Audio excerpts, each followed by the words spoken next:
రక్తమూలి ఎర్రమైనను అవి హిమములే మరి తెల్లనవగును.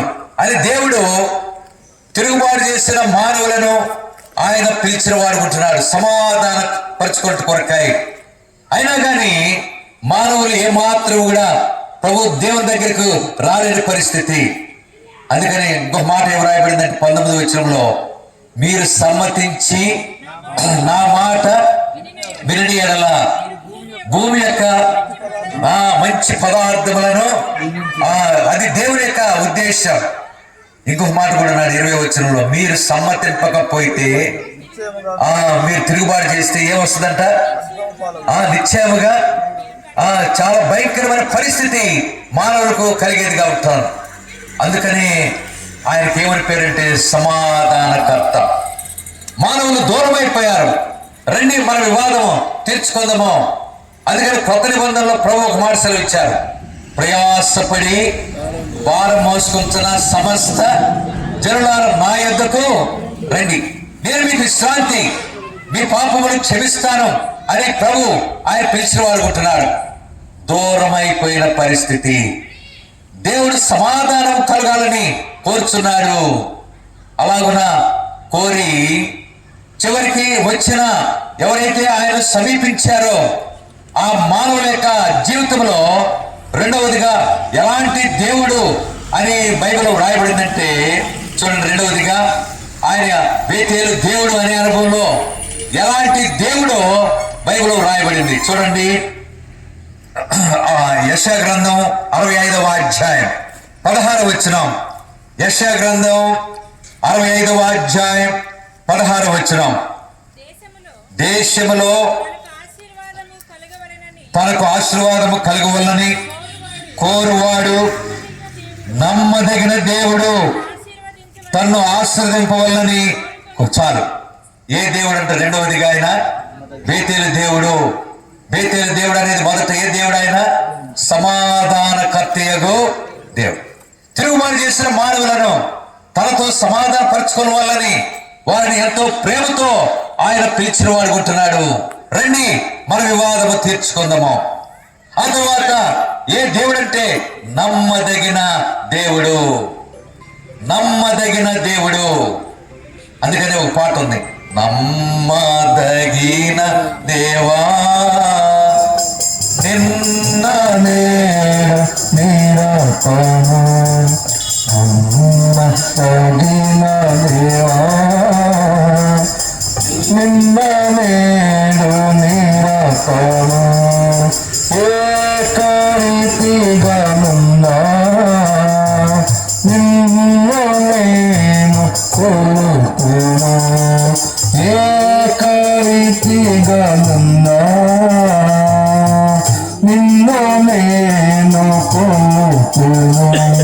స్తుతికి పాత్రుడే స్తోత్రనీకే ప్రభువా, స్తుతికి పాత్రుడే స్తోత్రనీకే ప్రభువా, నమ్మదగిన దేవా నిన్న నేడు నిరతము, నమ్మదగిన దేవా నిన్న నేడు నిరతము. మొదట బేతేలు దేవుడు అనే అనుభవంలో సమాధానకర్తయగు దేవుడు. రెండవదిగా ఏ దేవుడు అంటే నమ్మదగిన దేవుడు. నమ్మదగిన దేవుడిగా ఆయన ఏ కార్యం చేస్తున్నాడంటే బైబిల్లో 1 యోహాను 1వ అధ్యాయం 9వ వచనం రాయబడింది.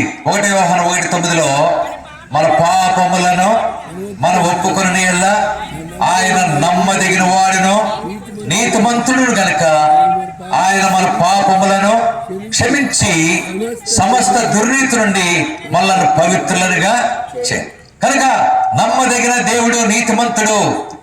ఆయన మన పాపములను క్షమించి సమస్త దుర్నీతి నుండి మనల్ని పవిత్రులుగా చేయను. దేవునికి తిరుగుబాటు చేసిన మానవులు చివరికి పాపులుగా ఎంచబడినారు. బైబిల్లో రాయబడింది రోమ 3:23లో, రోమ 3:23 ఏ భేదం లేదు, అందరినూ పాపము అందరూ దేవుని పాపం చేసి దేవుడు అనుగ్రహించే మహిమను పొందలేకపోతున్నారు. అలాగున మానవులు పాపులుగా ఎంచబడినారు. పాపులుగా జీవిస్తూ నెమ్మది లేకుండా, సంతోషం లేకుండా, ఆశీర్వాదం లేకుండా, కలవరంతో అనేక రీతులుగా జీవించి నిత్య నరకానికి, అగ్ని గంధకములతో మండే గుండానికి పాలు పొందేవారు ఉంటున్నారు. అలాంటి స్థితిలో దేవుడు గొప్ప కార్యం చేశాడు. కనుక బైబిల్లో రాయబడింది రోమా 6:23 పాపము వల్ల వచ్చు జీతము ఏ మరణం అంటే రెండో మరణం. అగ్ని గంధకములతో మండే గుండానికి మానవులు వెళ్తున్నారు. ఆ నరకానికి వెళ్ళేది ఏమాత్రం ఇష్టం లేక 2026 సంవత్సరాల క్రితం నమ్మదగిన దేవుడు, దేవాది దేవుడు మానవులను సృష్టించి వారిని నశించుకోవటం ఇష్టం లేక, వారు నరకానికి వెళ్ళేది ఇష్టం లేక, ఆయన ప్రేమ ఎంత గొప్పదంటే చివరికి బైబిల్ రాయబడింది యోహాను 3:16 దేవుడు లోకమును ఎంతో ప్రేమించారు కాగా ఆయన తన అద్వితీయ కుమారునిగా పుట్టిన వారి యందు విశ్వాసం ఉంచి ప్రతివాడును నశింపక నిత్య జీవం పొందినట్లు యేసు ప్రభువును అనుగ్రహించారు. అలాగే నశించిపోయే పరిస్థితిలో మనం ఉంటే నశించిపోవడం ఆయనకి ఇష్టం లేక తన ప్రియ కుమారుడైన యేసు ప్రభు వారిని ఈ లోకానికి మానవుడిగా పంపించాడు. ఆయన లోకంలో జీవించి చివరికి మానవుల కొరకాయి, మానవుల పాపం కొరకాయి, మానవుల యొక్క తిరుగుబాటు కొరకాయి ఆయన ఘోరమైన శిలువ మరణాన్ని పొందవలసి వచ్చింది. తల ముళ్ళ కిరీటం, చేతుల మేకులు, కాళ్ళ మేకు, ప్రక్కన బల్లెతో పొడబడి దేహమంతా కొరడ దెబ్బలు, దొనబడినాడు, ఈడ్చబడినాడు, కొరలతో కొట్టబడి అనేక గాయములు శరీరంలో పొంది చివరికి ఆయన శిలువలో వేలాడుతూ తన రక్తమంతా కార్చినాడు. ఆ రక్తం కాల్చిన తర్వాత చివరికి యేసు ప్రభు వారు ఒక మాట సెలవిచ్చారు, తండ్రి నీ చేతికి నా ఆత్మను అప్పగిస్తున్నానని చెప్పి చనిపోయి సమాధి చేయబడి తిరిగి 3వ దినమున సజీవుడిగా లేచిన యేసు ప్రభు వారు ఈ రాత్రి ఎవరైతే ఇంకా పాపములో, భయంకరమైన దుష్టత్వంలో, తిరుగుబాటులో జీవిస్తున్నారో వారిని ఉద్దేశించి ఈ రీతిగా పిలుస్తున్నాడు, రండి నా దగ్గరకు రండి, నేను మీకు పాప క్షమాపణ కలుగు చేస్తాను అని ప్రభు పిలుస్తుండగా ఈ రాత్రి ఇంకా ఎవరైనా ఇక్కడ కూర్చున్న వాళ్ళు కానీ మైకు ద్వారా దూరం నుంచుంటున్న సహోదర సహోదరి నీ పాపములు క్షమించబడాలంటే ఈ రాత్రే ప్రభువును ఆశ్రయించి ప్రభు దగ్గరికి వచ్చి నీ పాపము ఒప్పుకుంటే ఆయన ఎవరు నమ్మదగిన వాడు, నీతిమంతుడు గనుక ఆయన మన పాపములను క్షమించి సమస్త దుర్నీతి నుండి మనల్ని పవిత్రులనుగా చేయవలసిన కార్యం ఒకటే. ఏంటా కార్యం అంటే ఒప్పుకొనుట. పాపం ఒప్పుకొని విడిచిపెట్టుట అనేది చాలా ప్రాముఖ్యమైంది. ఆ రీతిగా ఎవరైతే పాపమును ఒప్పుకొని విడిచిపెడుతున్నారో వారిని ఆయన సెలవులో కాచిన రక్తము ద్వారా కడిగి పవిత్రులుగా చేసేవాడు ఉంటాడు. అందుకని బైబిల్ ఒక మాట ఉంది, ఇదే మిక్కిలి అనుకూల సమయం, ఇదే రక్షణ. ఈ అవకాశాన్ని నువ్వు పోగొట్టుకుంటే మరలా నీకు వస్తుందో రాదో తెలియదు. దినములు చెడ్డవి, అపాయకరమైన దినాలు, ఎప్పుడు ఏమి సంభవిస్తుందో తెలియనటువంటి దినాలు ఉన్నా. ఎన్నో ప్రమాదాలు సంభవిస్తున్నాయి. ఎంతో మంది అకస్మాత్తుగా చనిపోయేవారు ఉంటున్నారు. బస్ ప్రమాదాలు, అలాగే అగ్ని ప్రమాదాలు, ఇంకా ఎన్నో అకస్మాత్తుగా సంభవించే పరిస్థితులు ఎక్కువైపోతున్నాయి.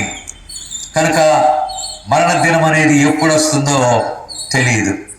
కనుక నేడు అనబడే సమయం ఉండగానే, అందుకని ఒక పాట ఉంది, తెలియదు నీకు నీ మరణ దినము.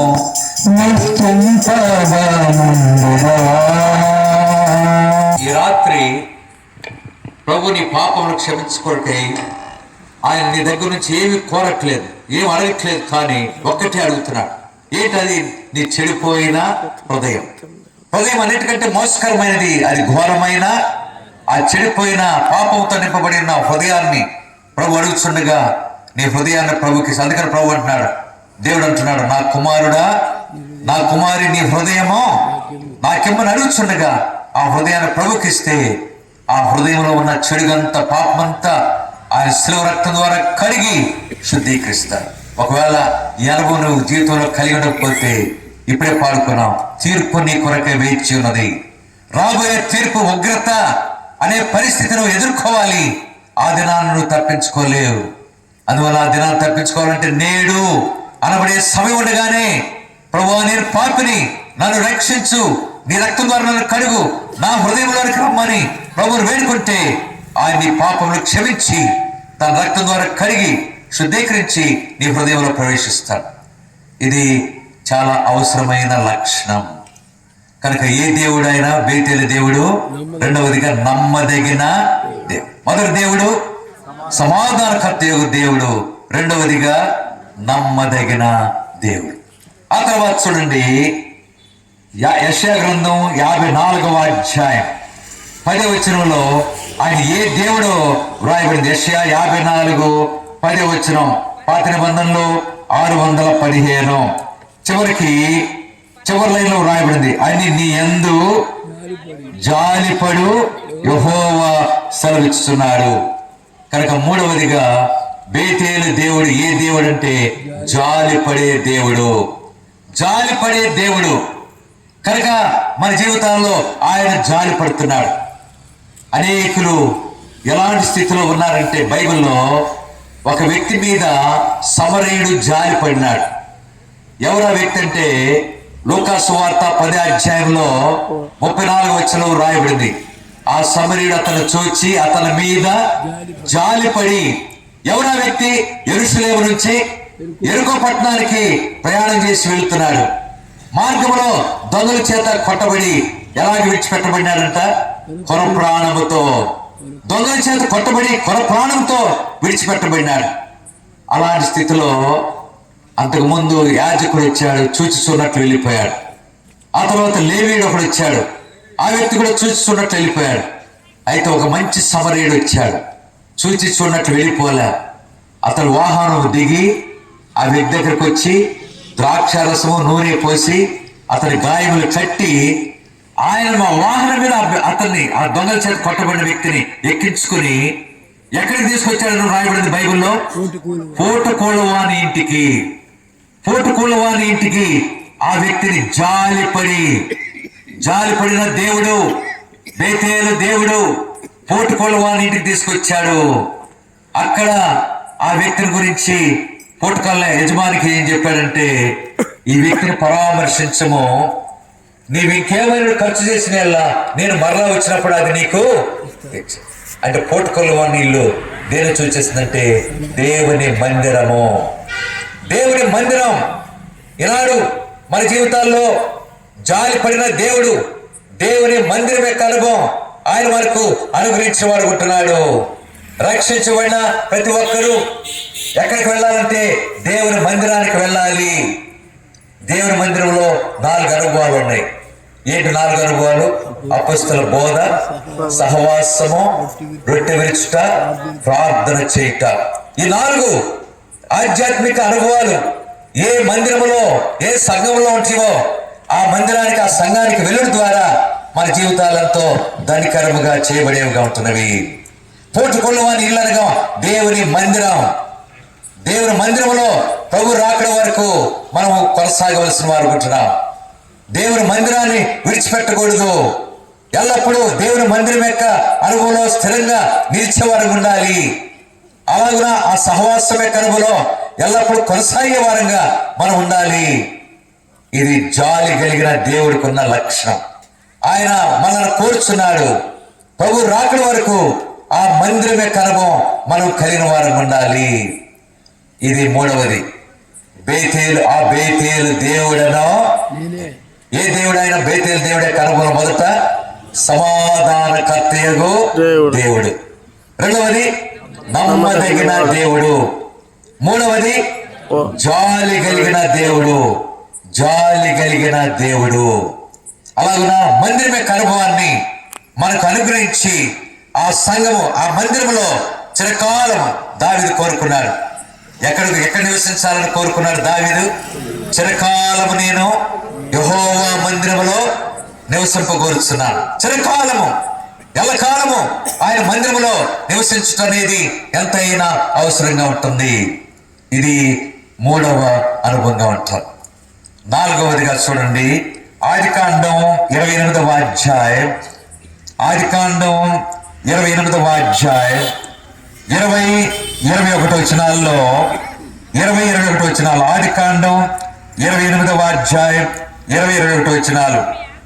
అప్పుడు యాకోబు, నేను తిరిగి నా తండ్రి ఇంటికి క్షేమముగా వచ్చినట్లు దేవుడు నాకు తోడయుండి నేను వెలుచున్న ఈ మార్గములో, చాలు, దేవుడు నాకు తోడయుండి ఈ మార్గంలో నన్ను కాపాడి.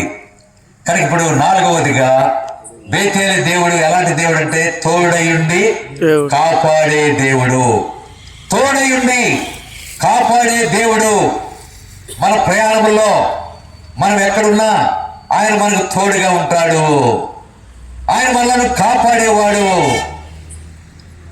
ఈరోజు మధ్యాహ్నం ఒక సహోదరి ఆరాధన అయిన తర్వాత ప్రార్థన చేయించుకోవటానికి వచ్చి అన్నా, నాకు ఈ వాగ్దానం వచ్చింది, నాకు చాలా భయంగా ఉంది అన్న.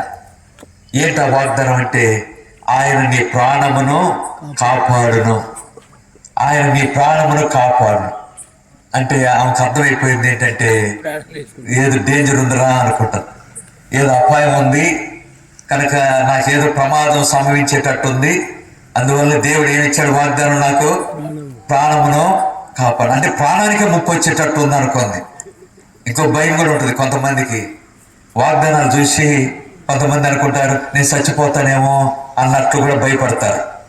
కొంతమందికి ఆ చచ్చిపోయే వాగ్దానాలు కూడా వస్తాయి. ఒక సహోదరికి ఏమొచ్చిందంటే వాగ్దానము, నేను నిన్ను మంచి దేశంలో ప్రవేశపెట్టుదని అన్నట్టు. నిన్ను మంచి దేశంలో ప్రవేశపెడతానంటే ఆ సంవత్సరం ఆయన చనిపోయింది. ఇక అందుకని ఇట్లాంటి వాగ్దానాలు వస్తే మహా ఉడిగిపోతుంటారు, భయపడుతుంటారు. కనుక ఆయన నీ ప్రాణమును కాపాడు. మరి యాకోబుకు దేవుడు ఏమై ఉన్నాడు? బేతేలు దేవుడుగా తోడయుండి కాపాడే దేవుడు.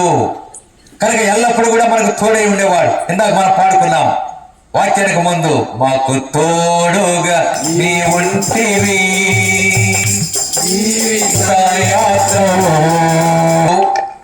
బేతేలు దేవుడు తోడయుండి కాపాడే దేవుడు.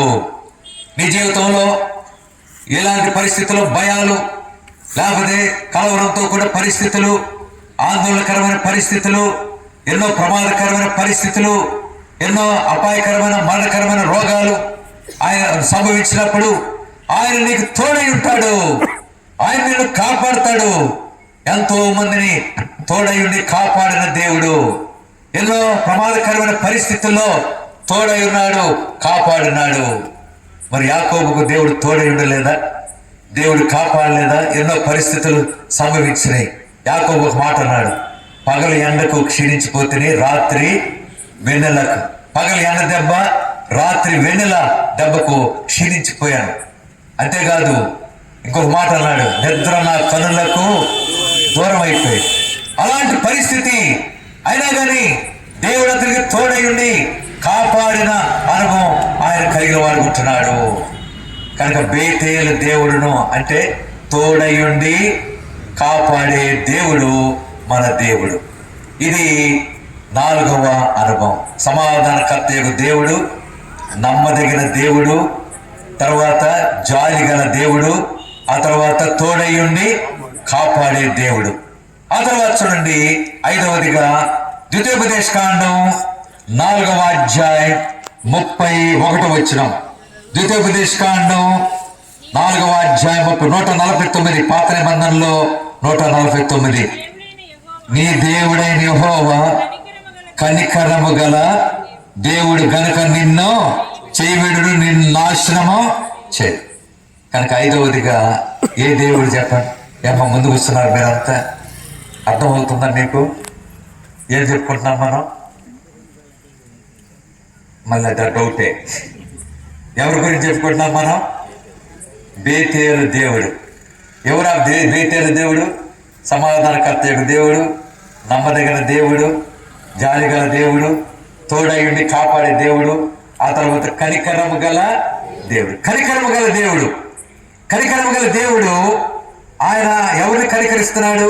ఎవరి మీద కనికరపడుతున్నాడు అంటే బైబిల్లో మత్తయి సువార్త 14వ అధ్యాయం 14 వచ్చిన ఎవరైనా చదవండి. మత్తయి 14:14. ఆయన వారిని చూచి వారి మీద ఏం చేసినాడు? కనికరపడి ఆ గొప్ప సమూహమును చూచి వారి మీద కనికరపడి వారిలో రోగులైన వారిని స్వస్థపరిచెను. కనుక స్వస్థపరిచే దేవుడు, కనికరము గల దేవుడు. కనుక ఎంతో మంది భయంకరమైన అనారోగ్య పరిస్థితులు ఉంటున్నారు, మరణకరమైన రోగాలతో బాధపడేవారు ఉంటున్నారు. ఇలాంటి పరిస్థితుల్లో ఆయన కనికరపడి వారిలో రోగులైన వారిని స్వస్థపరిచే దేవుడు. అలాగున మీ జీవితంలో ఎన్ని అనారోగ్య పరిస్థితులు వచ్చినా, ఎన్ని బాధకరమైన పరిస్థితులు వచ్చినా, ఎన్నో రీతిలుగా భయపడే పరిస్థితుల్లో ఉన్నా దేవుడు నిన్ను స్వస్థపరుస్తాడు. ఏ దేవుడైనా, బేతేలు దేవుడు అనగా ఏ దేవుడైనా కనికరము గల దేవుడు. కనికరము గల దేవుడు. ఆయన కనికరపడేవాడు. ఎంతో మంది మీద కనికరపడి వారు బాగు చేసిన వాడు ఉంటున్నాడు.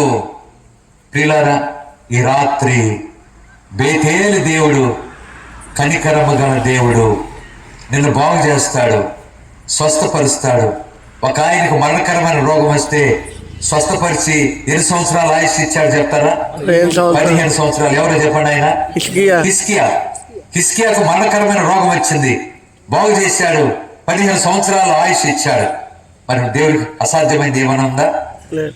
ఒక ఆయన నేను ఇట్లాగే ఒకసారి ఒక స్థలంలో వాక్యం చెప్తూ, మరి దేవుడికి ఏమైనా అసాధ్యం ఉందా అని అంటే అంత అసాధ్యమే అంటాడు. దేవుడికి అంత అసాధ్యమే అంటున్నాడు. అరే నాయన, అసాధ్యం కాదు నాయన, దేవుడికి సమస్తమును సాధ్యం అమ్మని అంటున్నాడు. దేవుడికి సమస్తమును, ముందేమో అసాధ్యం అన్నాడు, తర్వాత మళ్ళీ ఏమంటున్నాడు? సమస్తమును యెహోవాకు అసాధ్యమైంది ఏదియో సమస్తం చేయగలడు. ఈ మధ్యలో ఒక పాట వచ్చింది, అందరూ తెగబడుతున్నారు. నీవు సమస్తము ఏమైనా చేయగలవు. తర్వాత కథ మొత్తము మీకు బాగా వచ్చాయి.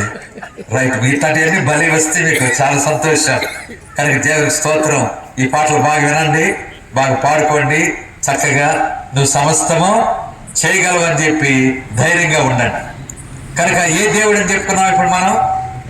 కనికరము గల దేవుడు, స్వస్థపరిచే దేవుడిగా మనము కలిగి ఉండే ఘనత దేవుడు మనకు అనుగ్రహించాడు. ఇది ఎన్నోది మనం చూసాము? 5వది. 6వదిగా చూడండి, అపొస్తల కార్యములు 26వ అధ్యాయం. అపొస్తల కార్యములు 26వ అధ్యాయం 22 వచనం. అయినను దేవుని వలనైన సహాయము పొంది నేటి వరకు నిలిచి ఉండడం చాలు. ఇప్పుడు చెప్పండి, 6వదిగా ఏ దేవుడు? బేతేలు దేవుడు, సహాయం చేసే దేవుడు. దేవుడికి సహాయం చేయగలిగింది, సహాయం చేయలేనటువంటి ఏమీ కూడా లేదు. ఆయన ఏమైనా సహాయం చేయగలరు. ఏ పరిస్థితిలో ఉన్న వారికైనా సహాయం చేయగలరు. ఒక ఆమె పేరు కనాను స్త్రీ. ఆమె ప్రభు దగ్గరికి వచ్చి, అయ్యా దావీదు కుమారుడా, నన్ను కరుణించు, నా కుమార్తె దయ్యం బట్టి బహు బాధపడుతున్నది అని చెప్పి ప్రభు దగ్గర మొరపెట్టుకుంది. ఇంకొక మాట ఏముందంటే, అయ్యా నాకు సహాయం చేయి, నా కుమార్తెను బాగు చేయి అని చెప్తే ప్రభు పట్టించుకోరా. మళ్ళీ ఇంకొక మాట అన్నాడు ప్రభు, పిల్లల రొట్టె ముక్క తీసి కుక్క పిల్లలకు వేయటం యుక్తమో అంది. అయినా అవును ప్రభు, కుక్క పిల్లలు కూడా యజమాని బల్ల మీద నుండి పడి ముక్కలు తినను కదా అంది. అప్పుడు ప్రభు ఒక మాట అన్నాడు, ఎవరైనా చెప్పండి, ఇక్కడ కూర్చున్న ముందున్న వాళ్ళు ముందు కూర్చోవటం డేంజర్ అయిందిరా అనుకుంటారు. మమ్మల్ని అడుగుతున్నారు, ఇక్కడ కూర్చున్న వాళ్ళు మమ్మల్ని అన్నాడు. ప్రభు ఆమెతో ఒక మాట అన్నాడు, చెప్పండి ఏమని? అమ్మా అమ్మా అమ్మా అమ్మా నీ విశ్వాసము గొప్పది గొప్పది. కనుక నీ విశ్వాసం గొప్పది. చివరికి ప్రభు ఆ స్త్రీకి, కనాను స్త్రీకి సహాయం చేశాడు. ఆమె కుమార్తె బాగుపడింది. కనుక బేతేలు దేవుడే కనుగోలు. ఏ దేవుడైనా సహాయము చేసే దేవుడు. ఈరోజు నువ్వు ఎలాంటి అవసరతలో ఉన్నా ఆయన నీకు సహాయం చేయగలడు. అందుకని ప్రార్థనలో అనేక సార్లు అంట, ప్రభువా సహాయం చేయి, సహాయం చేయి అని తెలియకుండానే అనేక సార్లు మనము ఆ మాట వాడేవారు ఉంటాం. కనుక ఎవరి ద్వారా సహాయం దొరుకుతుంది మనకి? బైబిల్ ఉంది, మనుషుల సహాయమో వ్యర్థం. మరి ఎవరు సహాయం చేయాలా? దేవుడే. యెహోవా వల్లనే మనకు సహాయమో కలిగేదిగా ఉంటుంది. కనుక ఏ దేవుడైనా సహాయం చేసే దేవుడు. సరే, ఇప్పుడు గుర్తున్నాయా, మర్చిపోయారా? మూడవది చెప్పండి, జాలిపడే దేవుడు. ఐదవది చెప్పండి, కనికరము గల దేవుడు. రైట్. ఆరవది చెప్పండి, సహాయం చేసే దేవుడు. ఆ తర్వాత దేవుని వాక్యములో 2 కొరింథీ 7వ అధ్యాయం, 2 కొరింథీ 7వ అధ్యాయం 6వ వచనం. 2 కొరింథీ, ఆయనను దీనులను ఆదరించు దేవుడు. కనుక ఏ దేవుడు అంటేనా? ఆదరించు దేవుడు. బేతేలు దేవుడు, ఆదరించు దేవుడు. ఎన్నో రీతిలుగా కన్నీరు కారుస్తున్నాం, ఎన్నో సమస్యలు ఉన్నా. చాలా మంది, అయ్యో నాకేంటి పరిస్థితి వచ్చింది, దేవా నాకెందుకు ఇట్లాంటి పరిస్థితి వచ్చింది, నా కుటుంబంకి ఏంటి ఇట్లా అన్యాయం జరిగిపోయింది అని చెప్పి చాలా ఆందోళన చెందేవారు ఉంటారు, చాలా బాధపడేవారు ఉంటారు. కానీ మన దేవుడు ఎవరు? ఆదరించే దేవుడు. అందుకని ఒక పాట ఉంది, పాడండి. స్తోత్రించి కీర్తింతుము, గణపరచెదము, కొనియాడెదము. ఆదరించి కాపాడువాడు, ఆదరించి కాపాడువాడు, ఇదే పువ్వాడు.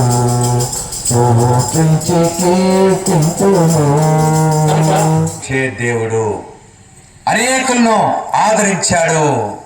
ఎంతో మంది కన్నీరు కారుస్తున్నారు, చాలా దుఃఖములో ఉన్నారు, బాధలో ఉన్నారు. అలాంటి వారిని ఆదరించాడు. దీనులను ఆదరించు దేవుడు. నీ కష్టాల్లో, నీ బాధల్లో, నీ కన్నీటిలో, నీ దుఃఖములో, తట్టుకోలేనటువంటి బాధల్లో ఉండి, శ్రమల్లో ఉండి ఏడుస్తున్నావు. ఏడుస్తుంటే ఆయన ఒక్కడే మళ్ళనో ఆదరించాం. ఆయన అందుకని యోబు ఒక మాట అన్నాడు స్నేహితులతో, మీరు ఆ బాధకే కర్తలు గాని ఆదరణకు. మనుషుల యొక్క ఆదరణ బాధ కలిగి చేస్తుంది, కానీ దేవుని యొక్క ఆదరణ మన జీవితాల్లో సంపూర్ణమైన ఆదరణ కలుగు చేసేదిగా ఉంటాం. కనుక ఆదరించు దేవుడు.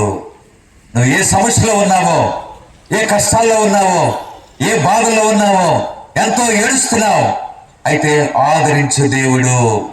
బేతేలు దేవుడు, ఆదరించే దేవుడు. అలాంటి దేవుణ్ణి మనం కలిగి ఉన్నాం. కనుక మొదటిది సమాధానకర్తయగు దేవుడు, రెండవది నమ్మదగిన దేవుడు, మూడవది జాలిపడే దేవుడు, నాలుగవది తోడయుండి కాపాడే దేవుడు, ఐదవది కనికరము గల దేవుడు, ఆరవది సహాయం చేసే దేవుడు, ఏడవది ఆదరించు దేవుడు. చివరిగా మరి ఒకదాన్ని కలిపి మరి కూడికను ముగించుకుందాం. ఏ దేవుడో బైబిల్లో చూడండి. రోమపత్రిక 15వ అధ్యాయం, రోమపత్రిక 15వ అధ్యాయం 13వ వచనం. కాగా మీరు పరిశుద్ధాత్మ శక్తి పొంది విస్తారముగా నిరీక్షణ గలవారగుటకు.